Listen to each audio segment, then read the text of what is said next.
খেতে বসলে অনেকে দেখবেন 2 পা উঠিয়ে এভাবে বসে খায়।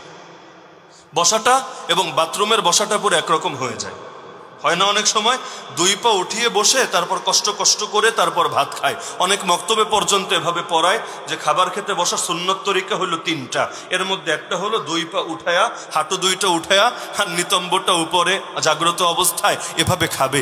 দেখতেও তো ভাই দৃষ্টিকটু লাগে। ইসলাম তো সুন্দর, ইসলামের প্রতিটা বিধান দেখবেন দেখতেও সুন্দর, দিল আকর্ষণ অনুভব করে, অথচ এটা এতটা কষ্টকর অধিকাংশ মানুষ পর্যন্ত করতে পারে না।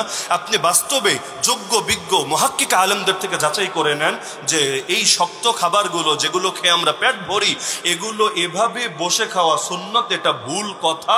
এটা চালানো হয়েছে আল্লাহর নবীর নামে, কথা সহি না।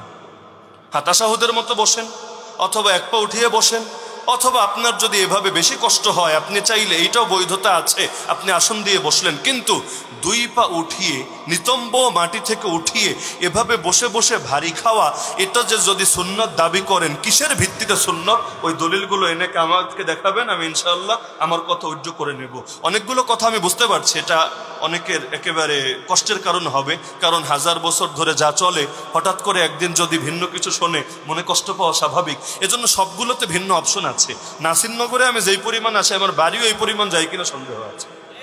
এটার অন্য একটা কারণ আছে, এজন্য না যে নাসিরনগরের রাস্তা সেই মাশাআল্লাহ, নাসিরনগরের রাস্তা কেমন এটা তো আমার চাইতে আপনাদের ভালো জানা, অথবা নাসিরনগরে হাদিয়া বেশি আর অন্য জায়গায় হাদিয়া কম, এরকম ব্যাপার স্যাপার না, এগুলো কিছুই না। বরঞ্চ বাস্তবতা হলো যেখানে শিরিক বেদাত বেশি ওখানে আমার দিলের একটা আকর্ষণ বেশি। সিলেট ছেড়ে দেখেন না রাজবাড়ি পরে আছি, কেন? রাজবাড়ি আমার সুযোগ সুবিধা বেশি, আমার আত্মীয় স্বজন থাকে, কিচ্ছু না। বরঞ্চ আমার ফিতরতটা হলো এমন, যেখানে ঠিক আছে তো ঠিক আছেই, যেখানে ঠিক নেই সেটারে আমার বিশেষ মেহনত করা লাগবে। কিয়ামতের দিন আল্লাহ এর দ্বারা আমাকে ইনশাআল্লাহ এগিয়ে নেবে। তো যেই জায়গায় শিরিক বেদাত বেশি ওখানে আসারও প্রয়োজন অনুভব করি বেশি। কালকে যদি আমি খবর পাই নাসিরনগরে শিরিক বেদাত আলহামদুলিল্লাহ দূর হয়েছে, তাহলে দেখবেন এর পরের বছর থেকে আমারে হয়তো খুব বেশি আর পাবেন।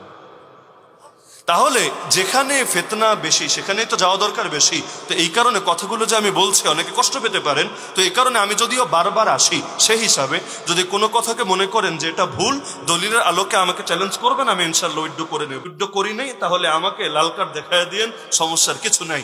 আর যদি যাচাই বাছাই করে দেখেন না হুজুর যা বলেছে দেখি সেটাই সঠিক, আর এতদিন যা জানতাম সেটাই দেখি ভুল, তাহলে আপনার উচিত নিজেকে সংশোধন করে নেওয়া। মনে থাকবে তো ইনশাআল্লাহ।